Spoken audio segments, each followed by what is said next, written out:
Melba Patillo, a 12-year-old African-American student at Dunbar, wondered what all the fuss was about.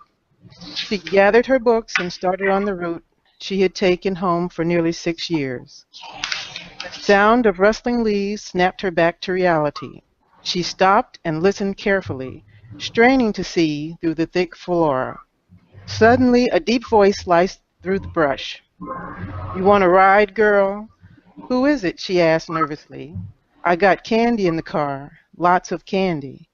Patillo inched forward and saw a burly white man coming toward her. She turned and fled in the opposite direction, screaming for help and running as fast as her black and white sandal shoes could carry her.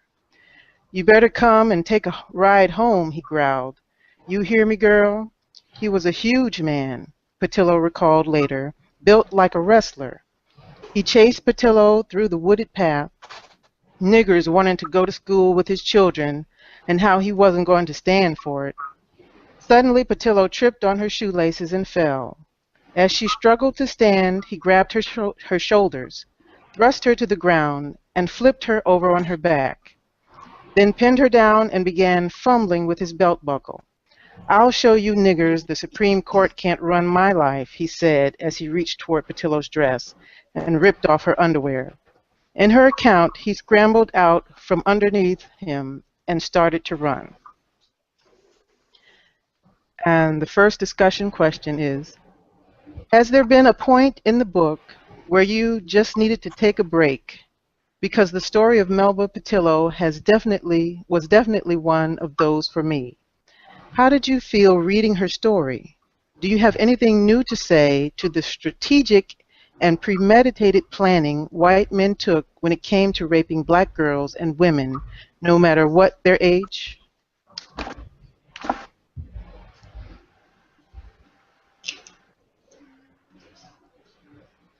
Does anyone want to take a stab at that first question? You all go on without me. I'm getting a lot of messages from people trying to get in. Benita's trying to get in. Let me work with her for a minute. So go on without me, okay? Okay. All right. Well, yeah. When I read that scene, the description of the scene, it just really places you there in, Melba's, her vulnerability. She's thinking of something else, walking home, dreaming about her life, how she would like it to be when she grows up, and suddenly this force of evil interrupts it, and,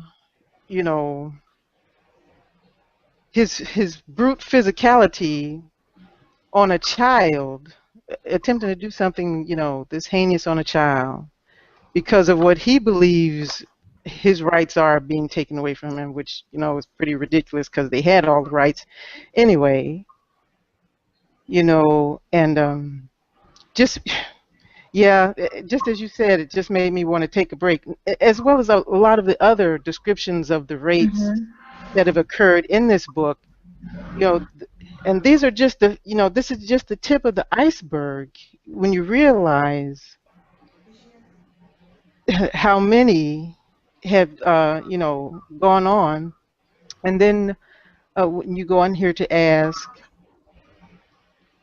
do I have anything new to say about the strategic and meditated planning? Well, I know rape is a weapon of war. It's a terroristic activity to, not just for girls and women, as it is in this document here that we're reading, but men and boys and everywhere. This one thing, this act that you can perpetrate upon another person to demean them and remove their power over their own body and who they think they are, or what,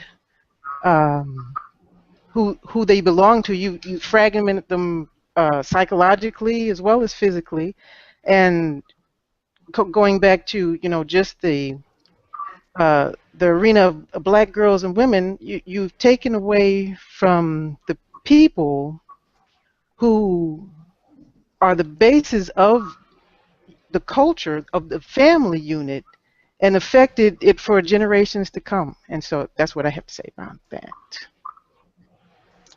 That's quite insightful, Georgette. When I read that passage, my reaction was similar to yours. The sense of powerlessness to effect a defense against such open terrorism that could attack you at any time, on any day of the week, in your entire lifetime. And then the last point that you made about this being done to a young girl, and that she and others weren't the only ones. These are the ones that we hear about or have heard about, but there are countless ones whose stories have not reached the public ear. But the terrorism that was perpetrated against our people affected and still affects the generations right down to us today, and we can see today the internalization of that terrorism, of that powerlessness, and then now we are effectively doing these acts against ourselves. Just a sidebar note. I saw a video clip of not an elderly woman, but she, a middle-aged woman. She was sitting on the park bench, and some young girls, late teens, came up to her and and accosted her, and then began to beat her to the ground. And it was all videotaped, for fun. And these are the kinds of things that are going on, throughout the country in our communities. So we can see the staggering effects of the terrorism that has been perpetrated against us for the 2.5 centuries of chattel slavery, and then virtually the 100 years of Jim Crow. Oh, yeah. Indeed.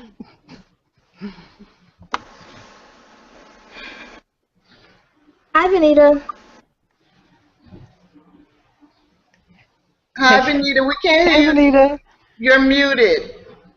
How you doing? I had a couple problems getting in this evening. No, it was all of us. I thought I was doing so well. I started setting up the page about 6 o'clock. I sent out invitations right on time at 6:15, and it just was not happening. Then about 6:25, Randy called me frantically, and we started processing, and I ended up having to move to a new page.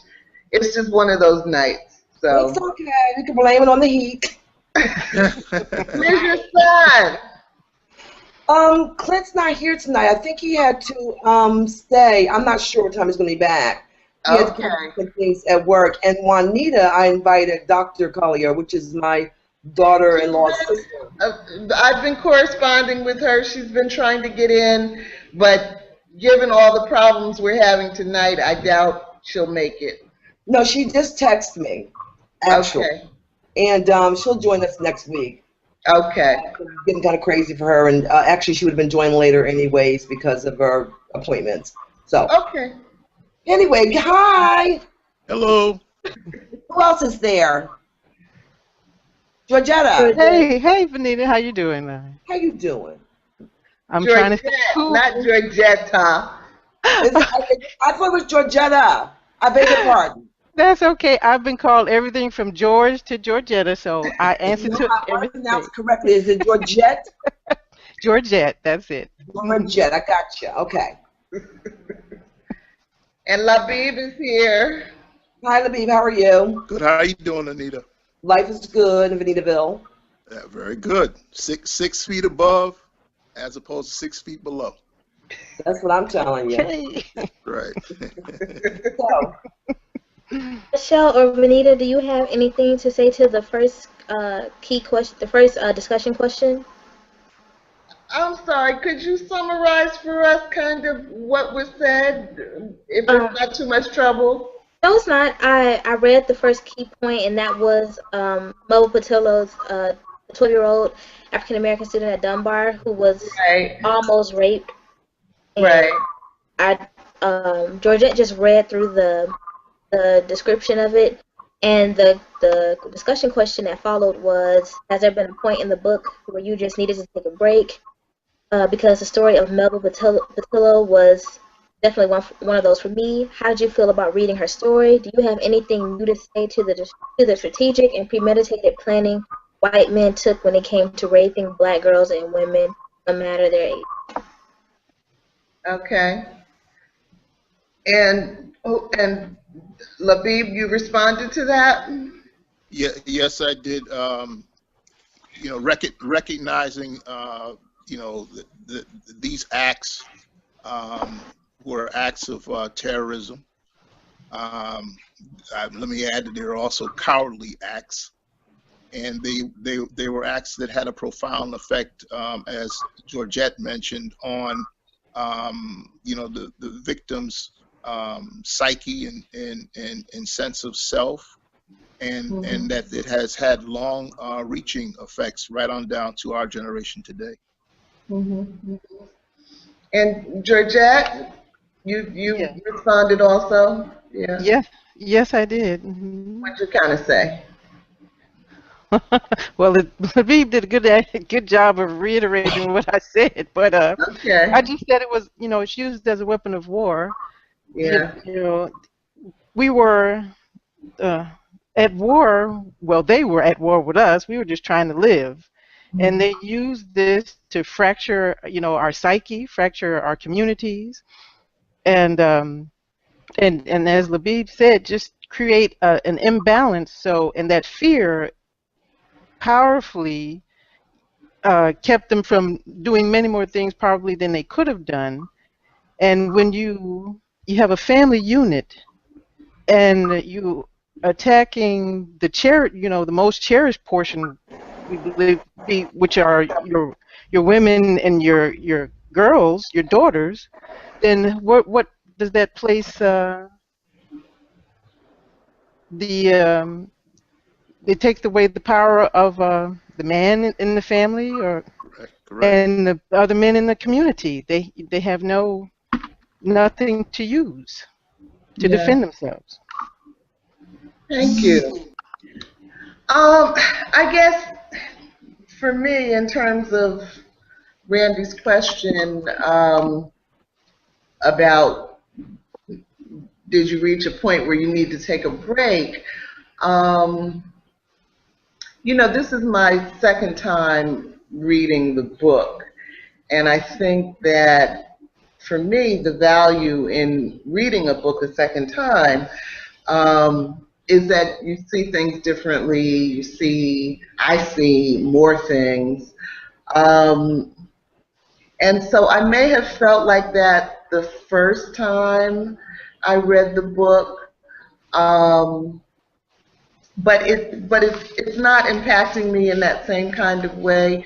To me, this particular chapter um, really made me think about the phrase "the personal is the political," um, and I think that she's basically in this chapter looking at how some white people reacted to the Brown v. Board of Education decision, um, and how they took their anger out in very personal and sexualized ways. How they reacted to Brown v.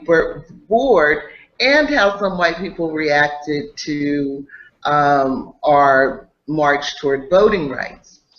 And so they used personalized tactics. It was a war, but it was very, very personal. Um, And so it starts out with the personal experience of the rape, with a man talking about, the Supreme Court can't run my life, and it ends up with the integration of Central High School in Little Rock, with the same young woman where the guy had attempted to rape her. So I saw it, I guess, more analytically this time than emotionally. But I do think the first reading can take you to a very emotional place. I'm gonna say this, if I may, Michelle. I take this, this account of personalized terrorism, and I elevate it also to collective terrorism or systematic or institutionalized terrorism, and it just makes me aware of the tactics that have been employed to marginalize Black folk and to otherwise not truly include Black folks in the mainstream of affairs of America, the country in which we all live. Right. Let me make this note here that in the North, for example, the way in which the Northerners got out of honoring integration or honoring Brown versus Board of Education was they founded a number of private schools, high schools, middle schools, elementary schools, to take their children out of the public school spectrum, because this Brown v. Board of Education related to public schools and not parochial or private or Catholic or religious schools. Those schools were exempt. And so what I found in some of my research was that the white folks got pretty slick in that they knew that they would be caught up in the courts, and the courts would side on the favor of integration. So what they did was they moved out of neighborhoods, and moved into different neighborhoods where we couldn't get in. They fortified themselves that way, and they founded private schools where you had to, if as a Black person you wanted to apply to that school, you had to fulfill certain, let's say, religious obligations. You might have been a Baptist and they were looking for Lutherans, so you couldn't get in, and it wouldn't be seen as any kind of a discrimination. Right. So we just have seen a continuation, I think is my point. And I think even now with the sort of backtracking that we're doing around voting rights, correct, is again another example of how some white folks act out when things are not going their way. They're mad because we have a Black president. Correct. And they have been carrying on and acting up ever since. This is true. Again, not to divert too much from the main, but what we're seeing then, I think, is is acting out in a systematic kind of a way. So it becomes impersonal, if you will, but it affects us personally. Absolutely. The Supreme Court just recently agreed that one's money is one's political voice, and therefore it's protected under, I guess, is the First Amendment, freedom of speech. So this allows for people who have money individually. Isn't that crazy? Absolutely.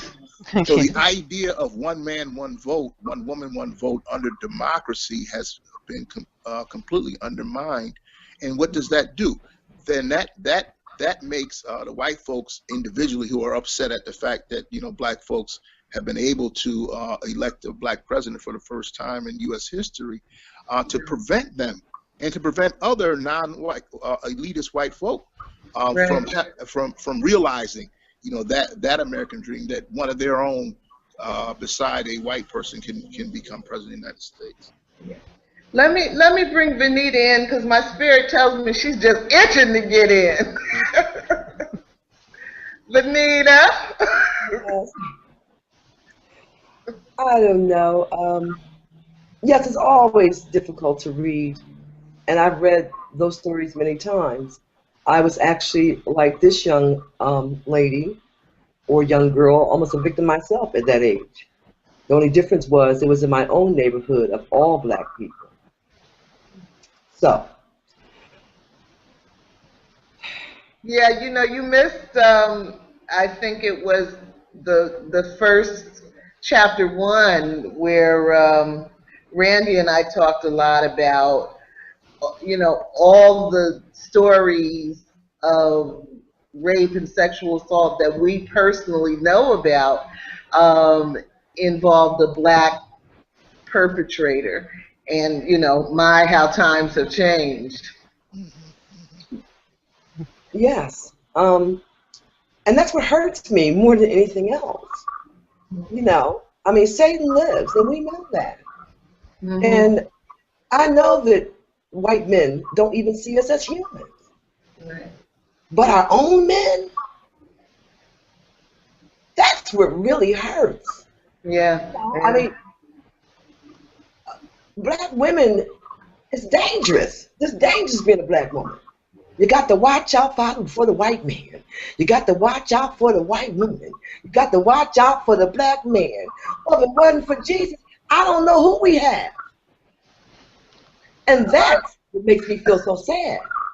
Yeah, because I started to say ourselves, but even that's not very true anymore.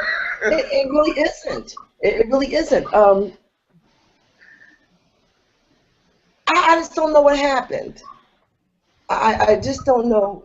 I don't know what happened. But I've seen this story play out so many times.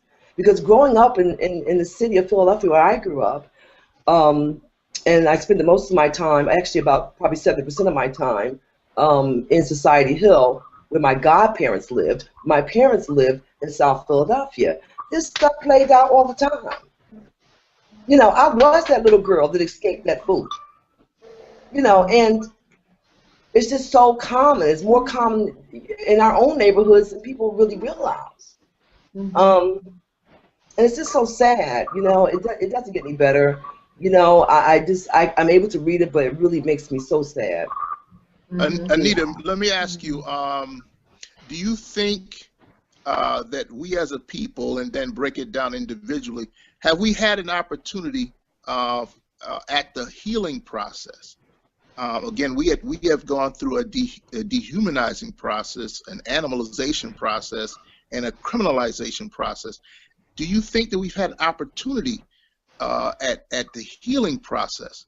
I ask you.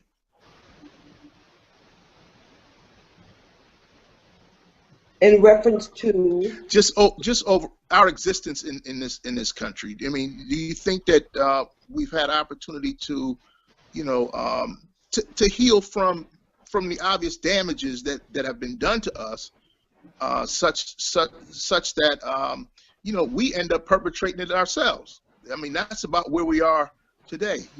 Well, first of all, and this is only how I see it, is yes, we've had the opportunity, but first you have to recognize that you need a healing process. That's key. and black folks, families, and I can speak for what I know and what I've experienced, they haven't even recognized that they need to heal. We've had the opportunity. Mm-hmm, mm-hmm. But for whatever reason it might be, mm-hmm. that was not one of our priorities. Mm. And so the same thing and the same mentality has been passed down generation after generation. Correct.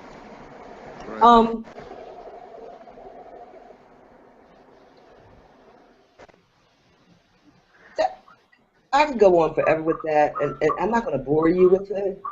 But yes, we have had time. We've had time to heal. But we have to first recognize that we need healing. I got you. I got you.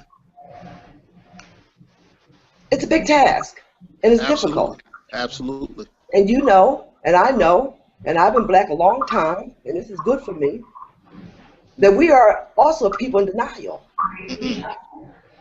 We deny everything. You know, we can pray on it and it goes away. Yeah, some things do, but most things don't. Mm-hmm. You know, so it's a lot of things, a lot of problems that our community experiences. We just I wouldn't even for that. Oh. I wouldn't even know where to start. Well, I appreciate what you're saying, and I think that you hit the nail on the head. The opportunities have been there, but we haven't individually necessarily and collectively taken up that opportunity to engage the healing process. First step is acknowledgement that there is in fact a problem, and then step two is to take ownership and responsibility. Especially nowadays, that seems to be lacking very much so. It's very difficult also for you to recognize that there's a problem, because when you live in the inner city and you live in a ghetto, and if everyone around you is feeding off each other, and I call them parasites, they're like predators. If that's all you see, that's all you know. Mm. So how can you identify anything when that's all you see?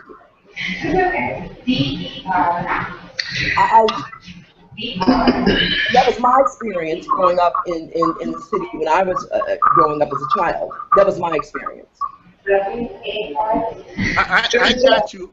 I got you, Anita. And again, that goes back to the point that Georgette had made earlier, that we are seeing and we are living and we are experiencing the side effects of our initial trauma, of being raped and terrorized, male and female, young and old.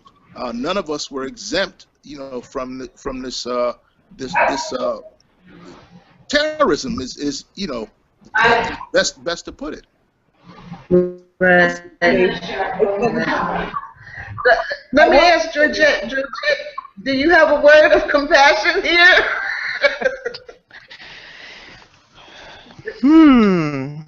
Thank you. Okay, yes, I agree. Okay. I agree. If you categorize it as the opportunity of time, have you had time to heal? Okay, there has been time. Now, having the means and the method, the motivation, and the follow-up to do it successfully, no, I don't think we've had that. We haven't. We've been too busy. We've been kept too preoccupied with just survival, and then something heaped upon that to really go about the business of healing yourself. You got to heal yourself before you can heal the people around you. And how can you heal?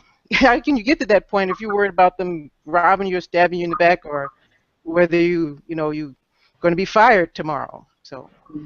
Yeah. That's how I see it. Well, I understand that. However, I've always lived by the rule: why would I do something to someone that I know hurts? Yeah. I mean, there's a thing called a heart. Besides all the other stuff, I grew up in a ghetto. Why don't I see fit to go around shooting people, stabbing people, hurting people, and doing things that I know is going to hurt other people? Why is that? Because you're youth, and people are unique. I didn't have any special means of healing. I had to deal with bullets coming through the neighborhood, gang wars on my front step, escaping rape, drugs, all kinds of things. But I knew there's no way in the world I would even think about inflicting the pain on someone else that I was feeling every day. Benita, So I just don't understand. And we're feeling people. Black people are feeling people. What happened? What happened when we got to the point where we don't feel? What happened when it got to the point, and I grew up as a young child in the 60s and a preteen and teenager in the 70s, where we don't, instead of helping that elderly black woman with her bag, taking her bag. Mm-hmm. So Well, you know, you are a very strong person, and you're asking what happened. You know, people are broken. A lot of people are seriously broken. And sometimes you're so broken that you can't fix yourself. Sometimes you're broken, but you can still find the wherewithal to kind of pull yourself together. Um, and you know, and sometimes we don't all cope in the same way and react in the same way to the very same thing, right? But, yeah. situation. Yeah. Because we are different. You know, I think we are challenged as human beings all along the way to learn to accept difference. You know, whether you're a different color skin or you're a different sexuality or you're a different hairstyle. Nobody knows I got my hair cut off. I saw it. You look lovely. Yes, it looks nice. Very cool. Whether you're an extrovert or an introvert, or you know, we are a you know, just a jumble of differences, and so much of the lack of peace that we have in the world comes from the expectation that everybody is going to follow a particular path or act a certain way or be the same. That is not the reality. And I think, you know, I think we can't begin to get to a healthy place until we can start to accept the reality of differences among human beings. Randy, you're on mute. Why don't you take the mute off so we can just hear you and whenever you feel like it. And why don't we move on to the next question? Okay.